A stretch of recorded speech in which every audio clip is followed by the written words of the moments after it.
สิทาพระประจำวันเกิดเสริมดวงชะตาให้อาหารปลาหน้าวัดสุขใจเชิญรวมบุญสงน้ำพระธาตุน้อมใจอภิวาทขอบุญสุขใจสุขกายไหว้พระขอพรองค์พระเจ้าทันใจหลวงพ่อประเสริฐเจริญพรอวยชัยให้ท่านสุขใจทั่วกัน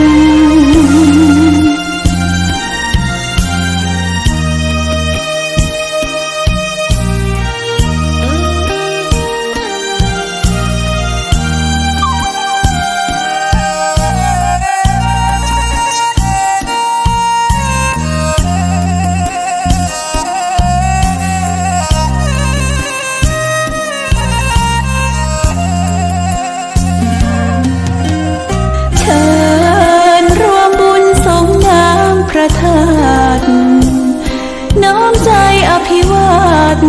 ขอบุญสุขใจสุขกายไหว้พระขอพรองค์พระเจ้าทันใจ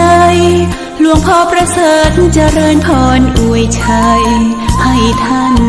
สุขใจทั่วกัน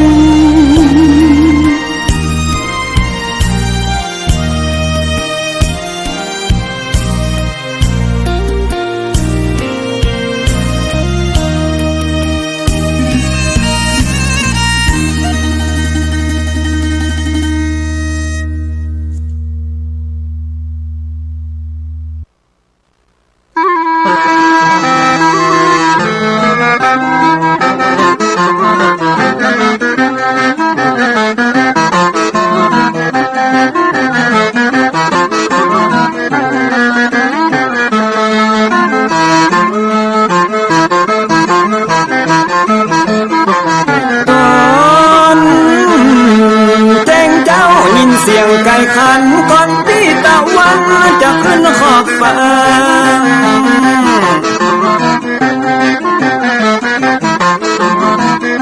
จะหันแสงทองทอแสงจะจ้าจัดการล้างหน้าอาบน้ำแต่งตัววันเริ่มต้นใหม่อย่าได้วันกลัวอย่าได้ขุ่นมัวกังวลโศกคอน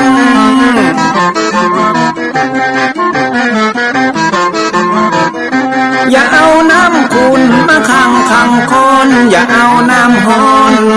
มาลวงหัวใจฮ้อนอ้วมอารมณ์ขุ่นคองมาตอนรับวันใหม่นี้น้องของ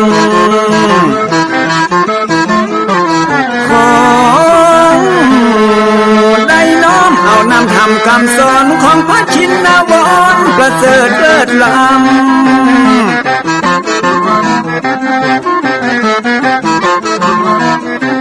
จุงจิตใจฮือออกจากอำบ่ฮือด่างดำโศกเศร้ามัวมองแสงแห่งธรรมะนั้นเป็นแสงทองส่องใจเรื่อร้องตึงวันค่ำเจ้า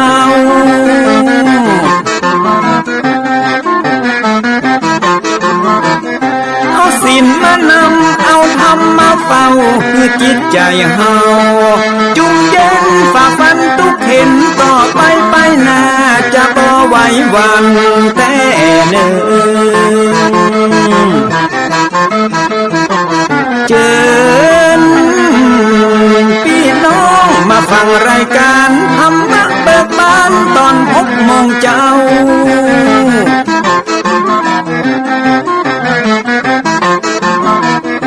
ฟังธรรมพื้นเมืองอันเป็นแบบเบาท่านพระครูวิสิทธิ์ศิลาภรณ์ตั้งใจเจ้าคณะตำบลป่าแดดนอนในเจ้าอาวาสวัดวังสิ่งคำตนนี้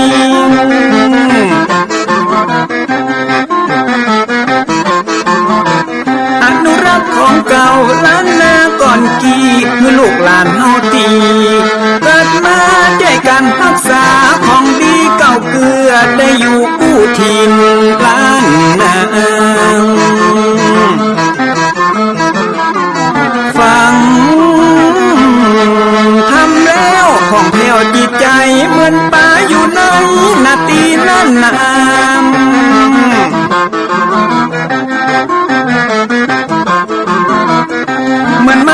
ลีอันมีไม่กำเหมือนเสืออยู่ธรรมดงดอยคุณเขาสุขของมนุษย์ยิ่งใจหมู่เฮาสุขที่ได้เอาธรรมะห่มตุ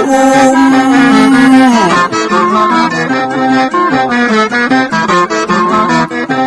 ใจคนใดมีธรรมห่อหุ้มใจคนนั้นจุมใจบ้านมันอยู่วิมานเวียงวังจันแก้วบ่มีในเต้า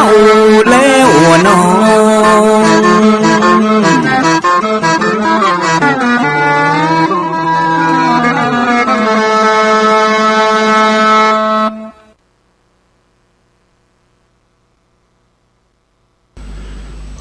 ยกมือ10 นิ้วกราบนบนอบน้อมยังพระติรัตนแก้วเจ้าตั้ง3 ประการอันมีพระพุทธพระธรรมพระสงฆ์อันเป็นสรณะที่เปิ่งตีเคารพนับถืออันสูงสุดในชีวิตกราบคารวะแตบไตไวสาปุญญาปารมีธรรมพระมหาเถรานุเถระภิกขุสังฆะสามเณรเจ้าจุตนจุองค์โดยความเคารพเจริญสุขเจริญปอนญาติโยมศรัทธาสาธุชนทุกท่านขอน้อมต้อนรับทุกท่านเข้าสู่รายการมรดกธรรมกับเมืองต่างสถานีวิทยุกระจายเสียงของวัดฝ่ายหินตำบลสุเทพอำเภอเมืองจังหวัดเชียงใหม่สถานีวิทยุวัดป่าแดงมหาวิหารตำบลสุเทพอำเภอเมืองจังหวัดเชียงใหม่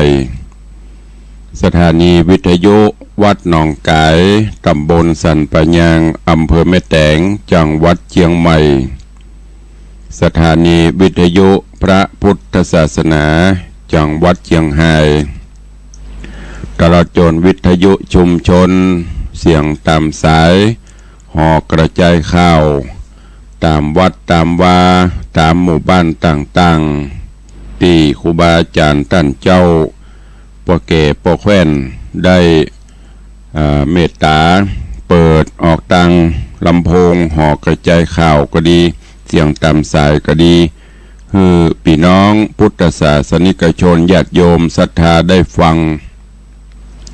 พร้อมกันนี้ก็เจริญปอนสาธุชนญาติโยมที่ติดตามรับฟัง ต่างเฟซบุ๊กเฟซไลน์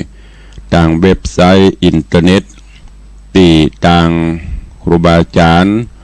พระสงฆ์องค์ข้าเจ้าภิกขุสามเณรตลอดจนพ่อออกแม่ออกศรัทธาที่ได้ฟังต่างเฟซบุ๊กต่างเฟซไลน์ต่างไลฟ์สดแล้วก็กดแชร์กดบอกต่อคือเพื่อนฝูงญาติธรรมผู้สนใจใครในธรรมได้สดับรับฟังกันเพราะว่าสื่อต่างๆปัจจุบันนี้มีนักแล้วก็รวดเร็วโดยเฉพาะต่างเทคโนโลยีใหม่ๆต่างเฟซบุ๊กนี่จะไปได้ทั่วโลกต่างอินเทอร์เน็ตถ้าเรากดแชร์กดบอกต่อๆกันไปในระหว่างในกลุ่มเพื่อนกลุ่มญาติธรรมเราก็จะได้รับฟังสัญญาณกันอยู่ที่ไหนก็ฟังกันได้เนอะก็ขออนุโมทนาบุญขอบคุณทุกท่านที่ได้ติดตามรับฟังรายการโดยดีมาตลอดปะกันวันนี้ก็เป็นวันทำการทำงานกันตามปกติได้หยุดกันมาวัน2 วัน วันนี้ก็เริ่มงานไผยังบรรลุกจากที่นอนเตื้อบิดขี้ค้านบิดงดบิดงาดก็ลุกเนอะเพราะจะต้องไปทำงานเวลาก็เว้ยนะรวดเร็วแป๊บก็เดียวก็เป็นชั่วโมงเป็นวันเป็นเดือนนะเผลอกำเดียวก็เสี่ยงไปละเพราะฉะนั้นก็จะต้องทำอย่างแข่งกับเวลาจะไปรออย่างพระพุทธเจ้าได้ตรัสไว้ลักษณะคนเกลียดค้านมีอยู่5-6 ประการด้วยกัน มักอ้างหนาวอยู่มักอ้างฮ้อนมักอ้างเจ้ามักอ้างขวายมักอ้างแดดออกมักอ้างว่าฝนตกโอ้บ่ได้สักอย่างเนอะก็เดี๋ยวก็ลุกให้เจ้าอยู่ขอแหมสักกำแหมสักงีบปิ่นจะลีนแหมกำเปิ่นไปภายในเพเบาแล้วเนอะลุกเนอะใครยังบรรลุกเตื้อ ทำการทำงานเตรียมกายเตรียมตัวเตรียมใจเนอะลูกมาก็ทำกิจวัตรส่วนตัวอาบน้ำอาบท่าการล้างหน้าแปรงฟันจากนั้นก็ไหว้พระสวดมนต์เฮ็ดสัก4-5 นาทีแล้วก็เริ่มปฏิบัติกิจต่างๆของเฮาก็จะทำให้สิ่งที่เป็นมงคลเกิดขึ้นกับตนกับตัวเนอะก็วันนี้ก็มาฟังกันต่อในเรื่องของจำปา4 ต้นพระธรรมเทศนาปื้นเมืองเหนือที่ตุลุงได้นำมาเทศน์ให้ญาติโยมทั้งหลายได้รับฟังกันผ่านไป25 ตอน24-25 ตอนแล้วเนอะก็ยังค้างแถมนักอยู่เพราะว่าเรื่องราวคติธรรมในเรื่องนี้เป็นตีละเมาเอาใจมาตั้งแต่ไทยละเฮาเป็นละอ่อนก็จะได้ยินป้าอุ้ยแม่หม่อนเพิ่นเล่าให้ฟังจำปา4 ต้นมาจนถึงบัดนี้ก็ได้นำมาเทศน์ให้ญาติโยมทั้งหลายได้รับฟังในตอนที่แล้วดำเนินมาถึงยังตีโพธิสัตว์เจ้าตั้ง4ตั้งแต่เสตกุมารปิตราชกุมารได้มาถึงยังบ้านจองยังบ้านยังเมืองของป่อของแม่อันมีพญาจุลนีอันมีแม่ปทุมมาซึ่งในตอนนี้ต่างโพธิสัตว์เจ้านันทกุมารน้องลาได้ขออนุญาตปีเข้าไปตรวจตราดูในบ้านในเมืองโดยสวดมนต์คาถาปิดบังฮือเสนาอำมาตย์คนในบ้านในเมืองลับแล้วตันเจ้าก็ได้ไปสำรวจตรวจตราพ่อ ก็ตั้งแต่ห้องบรรทมของป่อ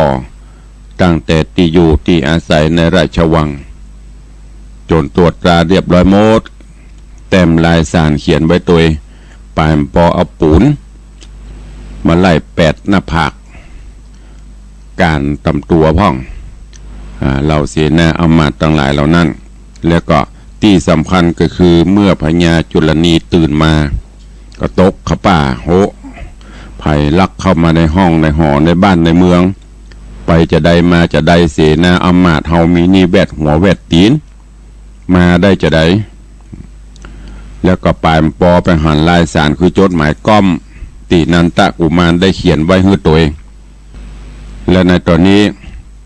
โพธิสัตว์เจ้าก็คลายมนคือได้หูได้หันเหือตีอยู่บนที่อยู่ในนาวาแม่น้ำ ก็เลยทำให้พญาจุลนีได้หูได้ทราบก็ยังสงสัยว่าไปได้จะได้มาได้จะได้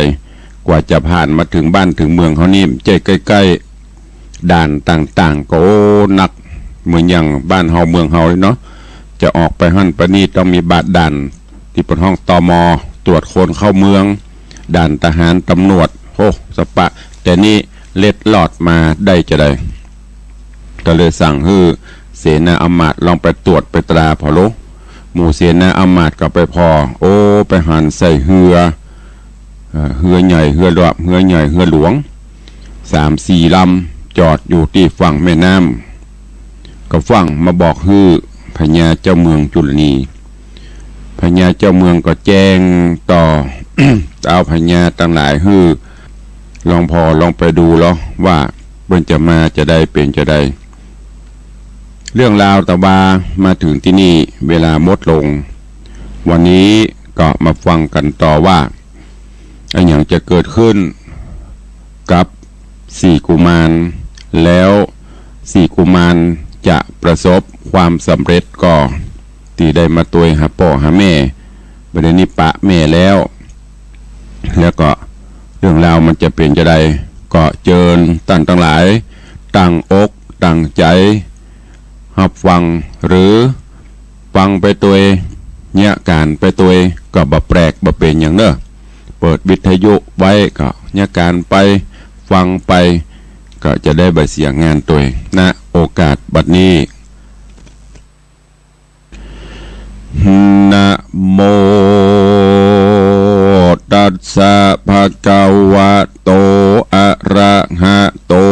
สัมมาสัมพุทธัสสะสาธุโวฟังลาโสตุจันนาสัพปุริสะตังลายตั้งยิงและใจหนุ่มเท่าที่ได้ปากันเล่าทาดาฟังยังรัศธรรมเทศนาจำปาสี่ต้นลำดับลำโลนมาแถมแล้วเราขอเชิญศรัทธาหนุ่มเท่ายิงใจตั้งหลายจุงตั้งใจไม้ถ่อมทาดาฟังต่อไปไปนานี้และนาตามมาถังปะกาเซนโตสัทธาอาหาสัทธาสัพปัญญูยอดซอยหันบาทถอยบาลีบทหลังมีไปแจงพระจริงแสงเทศนาว่าสัพเพเตยักขาวิเทกาเยนิมิตวาดังนี้เป็นตนภิกขเวดูราภิกขุสงฆ์ตนทะรงศีลใสสะอาดเชื่อนักปราชญ์ทะรงญาณจูมยักหันหัดเฮากันสีเต้าป่งปันเขาปะกันจื่นสู่แล่นขึ้นสู่ดอนทรายถ้าแหลงกายบอดจาหันตอดหน้าตันตาพ่องมีกัญญาสูงใหญ่เล่นลายควายตั้งตัวพ่องมีหัวเป็นจังงาสว่างดาแดงพ่องปากแดงกว้างใหญ่พ่องต้องใกล้ปุ่มหลามเอามือสวามลูบปากว่ากูขอยากกินคนพ่องตาโมนเต้าบาทสูงขนาดปลายตาลแสงจะหันหัดหาวว่าจะกินเต้าจุลนีพ้องเป็นเสือมีสูงใหญ่ยี่เขี้ยวใส่ปูนกัวพ้องมีตัวลายพร้อยหนวดยาวย้อยถึงเอวพ้องถือหอกแล้วดาบกล้าดาต่อตาพระโจรจูมรีบปนยักษ์ใหญ่เนรมิตไข่หลายประการแสงสำลานโห่ห้องเสียงมีกองแดนไกลส่วนโยธาในอำมาตย์แห่งเต่าธิราชจุลนียิ่งใจมีเป็นตาอันเล่นกว่าตัวไปออกเวียงใจฟังเฝ้าไปหลอดดาวกงกาหันเศษนายักษ์ใหญ่เต็มพับไข่ดอนทรายเขากวดไตจุผูบ่อาจอยู่นานไปรีบเร็วไวบ่จะออกเล่นกว่าคืนหลังเสียงอึงอังอดเอาพ่องว่ายักษ์เท่าโดยมาพ้องแข้งขาเจ็บปวดกัวยักลวดหายไปอิดเหลือใจบ่จอดต่อเตารอดเวียงใจกันเข้าไปพร้อมไข่ก็ฮับประตูไว้บัดเดียวเสนาเร็วรีบหาวขึ้นสู่ดาวหอคามย่อมือต่ำตั้งเกลาไว้เต้าเจ้าปุรีว่าเรื่องงามดีว่าเหืองามดีตั้งสี่มาจอดที่กงกาเป็นโยธายักษ์ใหญ่มีพร้อมไข่เลือนหลายเตี้ยงเป็นสายเจือจาดแห่งนางนาฏปฐุมมาขอมหาราชเจ้าท ส่งนางนอดเนาไปปันเหตุจุมมันใครใดจริงแต้มไว้ในสารกันรอนานเนิ่นจะมันเตี้ยงข้าเฮาตายคนยิงใจตัวห้องเตี้ยงเขาต้องจุมมันตู้ข้าหันหลากมันดะปากสะโซนว่าอยากกินคนแต่ใส่ขอเต้าไทยหอกควางรีบส่งนางอยากจะดังตูค่าทุนสาบัดนี้เด็ดเตนามือนั้นเต้าจุลนียศใหญ่ฮ้อนเอาไม่เหลือพระมารจริงมีราชองค์การโปงขาดบอกอำมาตย์ต่างตาว่าจูงไกลกลาไปสู่ยังที่เฮือนปู่จ่าหมูเสาะถามดูหือได้ยังนางนาฏไทยปฐุมมาแล้วรีบปานางนาฏมาพาศาสตร์เลียวปันอำมาตย์ยันบอดจ้าฮอดเฮือนจ่าเลี้ยงหมูถามว่านางบุญจูนอน้าเอางามบ่อเสาปฐุมมาอยู่เกหาที่เก่าหรือไปเล่าเสียในเจ้าห่อใจยศใหญ่ขันนิงควายถึงนางจิงโป่งวางหือขานำนางนอดลาขึ้นไปจ่าหมู่ไข่ตอบถอยว่านางยอดซอยปฐุมมาออกเกกหาแต่เจ้าบ่ปอกเต้ามาเหือนดูบ่เหมือนเมื่อก่อนนางน้อยอ่อนเตียวจอนหาบบุกบอนหลายตังบ่หยุดยั้งหลายโหนเต้ามาโดนวันนี้นางหลีกลี่หายไป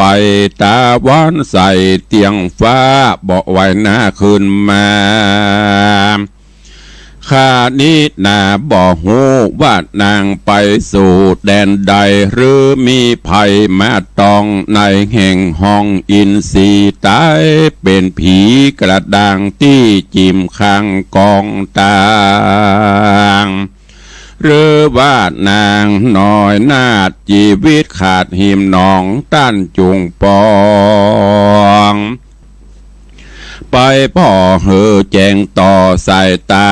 ข้าสั่งกาล้ำมอกกึดบ่ออกไปใดจ่าหมู่ไขเมียนแล้วอำมาตย์เกี่ยวต่างตารีบหนีมาฟังเป่าขึ้นไว้เต้าปุรีไข่ตามมีบอกเก่าเหอหูข่าวจุประการก็มิงหันและนาโสราจาอันว่าพญาจุลละนิราชฟังอำมาตย์ต่างตาไขขีญาบอกกล่าวฮ้อนพระเผาตั้งตน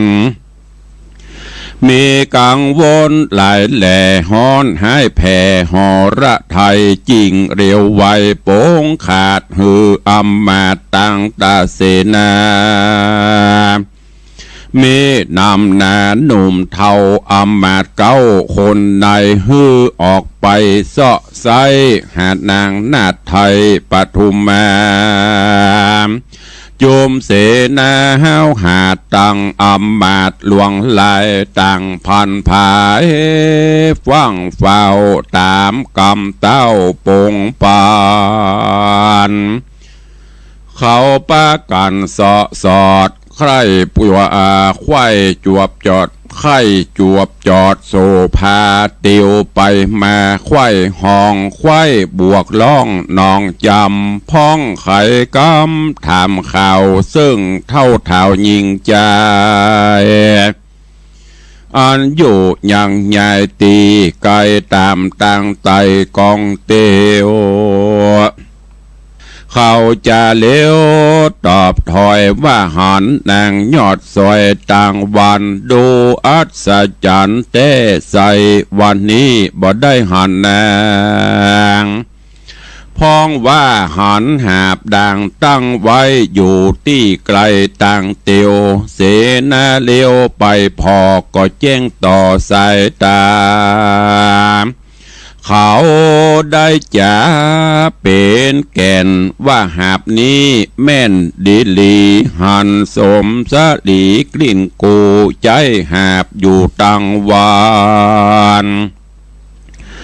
นางภายพันไปซ่อนอยู่ตีบอนแดนใดเขาเตี้ยวไปซอสอดผับควายจอดเกหามตามมักกาหน่อยใหญ่บ่จวบใดหันนางเขาใจจางจุผู้ก็ปอกสู่หอคามแล้วไขกำบอกเล่าแก่เต้าเจ้าตามมีเต้าจุลนีธิราชฮ้อนไม่มาดปานไฟเหือลามไหลหลังย้อยจิงลั่นถอยเจียนจาว่าเมื่อเฮาหาบอดใดอย่างนางหนอดไทยปตุมมาจุงเอากันแย่กอมใจผู้น้อยใหญ่เสมอกันมีผิวพันบอดเศร้าเหมือนนางหนอดเดาปทุมมาแต่งกาญาปลอมไข้ประดับใส่อลังการฮือเจียงคานพิลาดดังนางนาดปทุมมาฮือเศษนาลายแหล่แวดล้อมแห่ไปปานยกยื่นปันอย่าจ้าแก่ศึกกระแดนไกลเศษนาในหนุ่มเท่าฟังเต้าเจ้าไข่ปานเขาหันตันจุผู้ต่างกล่าวอูว่าดีๆแล้วเอาตาสีกล่อมใจประดับใส่อลังการโดเจียงคานจืนจ้อยเหมือนนางยอดซอยปทุมมาแล้วฮือเสนามวลมากแห่ออกจากเวียงใจก็มีหันและนาที่นี้จากวันนาจะลอดถึงเต้ายอดเจ้ายอดนันตะกุมารกันโยทหารเต้าปอออกมาพอยะคากนาม้วนโมอันจอดอยู่ดอนทรายลวดกวดตายฟังเฝ้าเข้าสู่ดาวเวียงใจหน่อจอมไต้น้อยนาดก็รีบสวัสดิประโมนบางอย่างตนบ่จาสะย่องคืนฟ้าตัวไปเจ้าห่อใจดักอยู่ฟังเขาอูฟู่จาการเจ้าได้หันและหูว่าเขากล่าวอู้สันใดก็เร็วไวบ่จะรีบไว้หน้าคืนมาใครขี้ยาบอกเล่าแก่พี่เจ้าตามรายเจ้าบุญภายยศใหญ่หนอพระที่ไว้บุญนาก็เนรมิตศาลาใหญ่กว้างกลางตาตั้งวังทานมีปันล่างการเต้นแก้วงามเลิศแล้ววันนะไวมีรัศมีใสวะวองกลางตั้งกลางห้องศาลาแล้วสวาดกาถากุลใหญ่อันตนใดเหียนมาฮื้อน้ำกงกาแม่กวางแข็งกระดังเสมอหินนอภูมินน้อยนาดก็คืนนางเนื้ออาจเจียงคานบนปั่นลังการเต้นเกี่ยวอันพองแผ่วต่อตาพอตั้งมาซื่อแน่อันปวกกราริโปนแห่งเต้าตนเป็นป้อจักนำนางหนอกันแย่ผู้โสภาบ่เศร้ามาแตนแม่เจ้าเตวีก็มีหันและนาโสโหลาจะสัพเพเตเสสัพเพเตเสนามัจจา อันว่าเศษนาลายหนุ่มเท่าตังอำมาตย์เก้าเตรียมใจน้ำนางกอมใจนางในกอมใจอันประดับใส่อลังการงามเจียงคานพิลาดดังนางนาฏปทุมมาออกปัลลาบ่อจ้ากันไปลอดต้าวังใส่เขาแลไปสานพอตัดตี้หม้อกองตาหันศาลาใหญ่กว้างกลางตาตั้งวังทานงามเจียงคานวะวองรัศมีสองเรืองรายน้ำบ่อไหลแข่งข้างกลับกระดังสะมือผาจุมเศษนาหน่อยใหญ่ก้าอันได้เล็งหันเขาอัศจรรย์หลายหลากจุโพหากยินกัวปอดหนังหัวเยือกแย้วเขาฟังเฝ้าภายพันรีบปากันมวนหมู่เข้าไปสู่ศาลา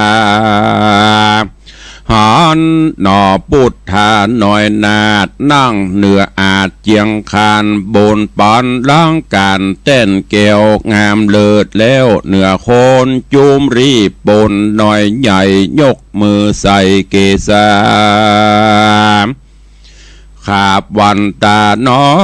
มไว้ทวนคบไข่สามตีหนอมุนีแลพอบตันต่อเจียนจา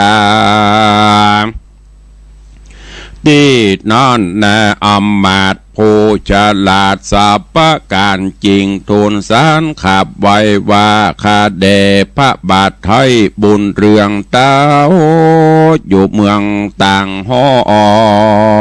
งแดนเขตตองได้จาขอคุณนาใครกล่าวฮือหูข่าวตามรายตามใจหมายใครใดอย่างนางนาฏไทยปทุมมาบัดนี้นาตูข้าอันเจ้าฟ้าหอกคำหากขับจำแต่งใจฮือนำนางนาฏไทยมาถวายขอตนบุญภายที่ราชฮับนางนาฏบัดเดียวแดดเตอะเมื่อนอนหนอพุทธายอดซอยจริงกล่าวถอยกำไปว่าดูราเสนาหน่อยหนุ่มเท่าอำมาตย์เก้าต่างตาแต่เดิมแม่นั่นใส่เฮาอยู่ไกลห่อใจแห่งจอมไตสู่เจ้าคือเมืองนี้เล่าดีลีเฮาได้หนีเจียนจากลาลาพรากไปนานโต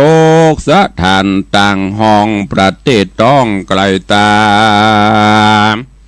เฮานี้นาไก่เฮานี้มาไก่ล้ำแต่ขุนน้ำสะกอนย้อนอาบอนใครใดยังเกี้ยวแก่นไทยปทุมมานางโสภาหน่อยนาฏพันนพิลาศเปิงแปงดังคำแดงหล่อเบาอันสูเจ้าต่างลายน้ำมาถวายบาดนี้นั่งอยู่ที่กองตาแม่นนางปทุมมาแต่เล่าหรือสู่เจ้าต่างหลายแต่งอุบายบ่จอบบ่ประกอบตามธรรมบอกกลัวกรรมบาปให้จักบาปปีกไว้มาปานเงี่ยใจหานนาจื้นเอานางอื่นมาแทนนั้นจาตีนอนนะอำมาตย์ผู้ฉลาดสัพพะการก็ทูลสารขับไว้ว่าข้าแด่พระบาทไทยองค์คำอ้อนว่านางบุญหนำยอดซอยงามชื่นจอยสมสะดีวันนะดีหลายแหล่ตูข้าเหมาถวายแด่บุญภายเจ้าฟ้านั่งตอดหน้ากองตาคือปทุมมาดอดเนาแม่นแต่เล่าดิเล นอโมเนตหน่อยนาดฟังอำมาตย์ไข่จาก็มีกูท้าบทหน่อยจริงตอบถอยกำไปว่าดูราเสนาในหนุ่มเทาอำมาตย์เก้าต่างตากำสู่จากล่าวแก่บ่แม่นแต่ตามธรรมหากเป็นกำจะถอยคือเป็นถอยมุสากูนี่นาย่อมหูว่าสูบ่อยู่ตามกองทะเลปองแต่งไว้เอาข้าใจนางในผู้งามไว้วะวองใส่เครื่องยองเจียงคานอลังการหลายแหล่แล้วเวทแห่ใหญ่ใหญ่นำมาถวายบอกเราว่าเป็นนางนอดเดาปทุมมาสู่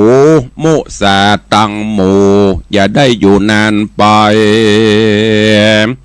จุงเร็วไหวปีกปอกไหวหน้าออกคืนหลังแม่นว่าอย่างเนิ่นจะกูจะฆ่าสู่ตายไปโคงควายมาฮืดใดอย่างเกี้ยวแก่นไทยจอมควันกันตะวันตกต่ำจากมืดค่ำจนตา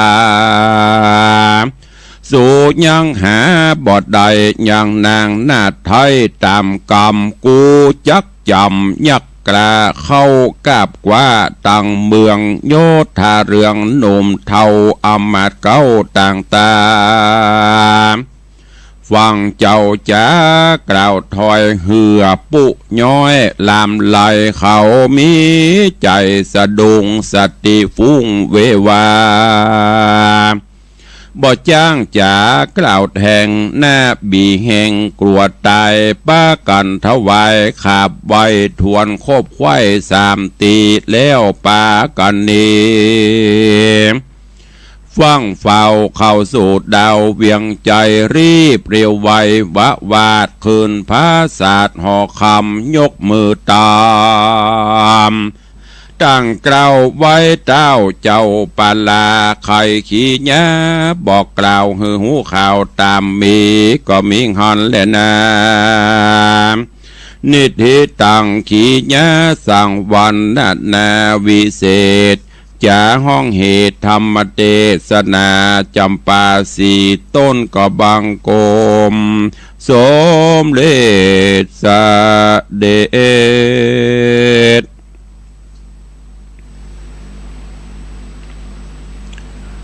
ญาติโยมศรัทธาสาธุชนเจ้าข้าทั้งหลายได้ติดตามรับฟังพระธรรมเทศนาจำปาสีต้นผ่านไปแห่งตอน1อันเป็นตอนที่26เรื่องราวในตอนนี้หลังจากที่โพธิสัตว์เจ้านันตกุมารและปิปีถึง3 คนได้มาถึงอย่างเมืองปัญจละนครได้แต้มได้ลายเขียนจดหมายก้อมฮือกับพ่อพญาจุลนีได้ส่งได้ไปเสาะหาแม่ปทุมมาแล้วก็เอามาส่งมาฮือซึ่งพญาจุลนีหลังจากที่ได้หูได้ทราบข่าวเจ้าอี้แล้วก็ตกใจและยิ่งหูว่ายิ่งเสียนาอำมาตย์ไปหันใส่ยักษ์ทั้งหลายเต็มตาดอนทรายกับปิกมารายงานคำนี้นี่อยู่บ่ม่วนกินบ่หวานนอนบ่หลับเนอะเนี่ยจะได้ใจเสนาอำมาตย์ไปเสาะหาปทุมมาตีอยู่กับจ่าเลี้ยงหมูก็ไปถามผู้จ่าก็ว่าโอ้เมื่อก่อนนี้นางยาการดีหับบุกหับบอลบะจังบะย่างหับมาแล้วเอามาโป่งวางเสร็จก็ไปเอาหับไม่แหมตลอดจนการงานต่างๆนางทำเต็มที่บะจิบาจิแหง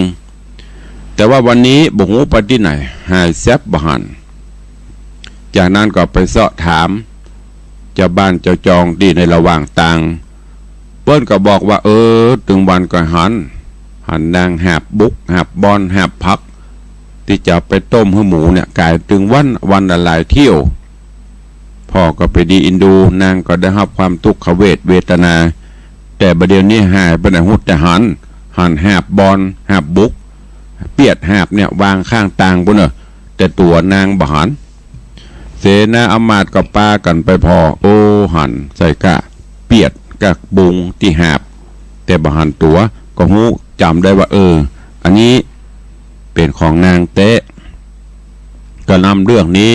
ไปกราบทูลพญาจุลนีได้หูได้ทราบจะอีก็เอาละจากที่กัดอกหน่อยสำกัดแล้วเก่าเอาแล้วก็จะเนี่ยจะใดนี่จะไปเสาะไผ่ที่ไหนมาฮื้อเนี่ยเกิดไปเกิดมาเกิดเลยสั่งอำมาตย์ผู้ใหญ่เสนาทั้งหลายไปเสาะ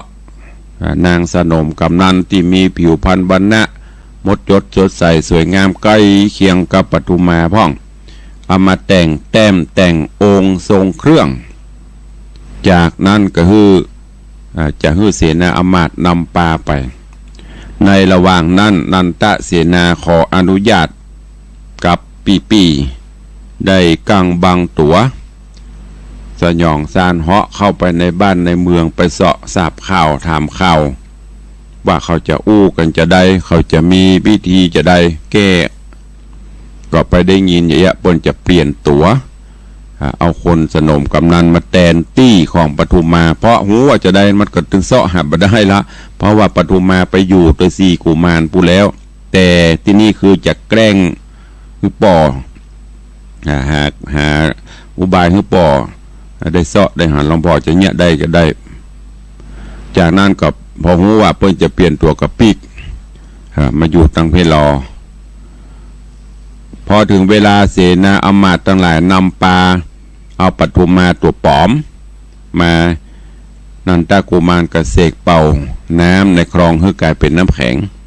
ทางนี้แต่ท่านก็เพื่อที่จะอำนวยความสะดวกให้เขามาบวยๆจะได้หูความจะได้ความลับเขาจะได้เปิดเผยบวยๆพอเหล่าหมู่นั้นได้เวลาก็มาถึงก็กราบทูลข้าแด่ท่านเจ้าบัดนี้ได้เหมาะได้นำมาละซึ่งปฐุมมาตามคำขอของท่านพอเข้ามาพบปนก็สืบสวนสอบสวนเอาเข้าแน่เปิดเงานี่จะได้ดีบ่ใจปนลองถามคำแต่กันเนี่ยอันนี้ปฐุมมาแต่ก็ยังดันว่าแม่นนะอยู่กันมาเป็นบุกกี่ปีแล้วหูกับแม่นกะแต่งองค์ทรงเครื่องนี่งามพิลีพลอเนี่ยเหมาะสมเปิงควรกับท่านเจ้าทั้งหลายตัวพอหูเอาไปเอามานันตะกุมารกับปีทั้งสี่บอกอันนี้มันบ่ใจข้าหูว่าสู่เขาเนี่ยเอาตัวปลอมมาจุมาหลอกข้าอันนี้บ่ใจเพราะฉะนั้นสู่ต้องเอาปีกไปแล้วขัดใจเสาะหาก่อนที่มันจะคืดคำนี้ถ้าบัจะอันยามมืดยามค่ำนี่ระวังยักษ์ทั้งหลายจะออกไปเนอะยับคบกินควบเก็บบนน่ะคบตั้งหัวเพชรตีนน่ะบอกขึ้นสู่เขาเนอะนี่หรอคำนี้เนี่ยสัญญงปัจจัยลายละเขาฟังกราบทูลลาปีกเรื่องราวจะเป็นจะใดจะโดนยักษ์หวาบหัวก็หรืออันอย่างจะเกิดขึ้นต่อไปก้อยติดตามฟังจำปาสี่ต้นในตอนต่อไปเนอะตอนนี้ก็ขอโป่งวางไว้แต่เพียงเต้าอี้เอาละม่วนจาวานวันนี้ก็ขอนำรายการจากไปก่อนเนอะอยู่ดีมีสุขเหมือนกันจุตนจุองจุผู้จุคนจัตตารโอธรรมาวัตันติอายุวันโนสุขังพลัง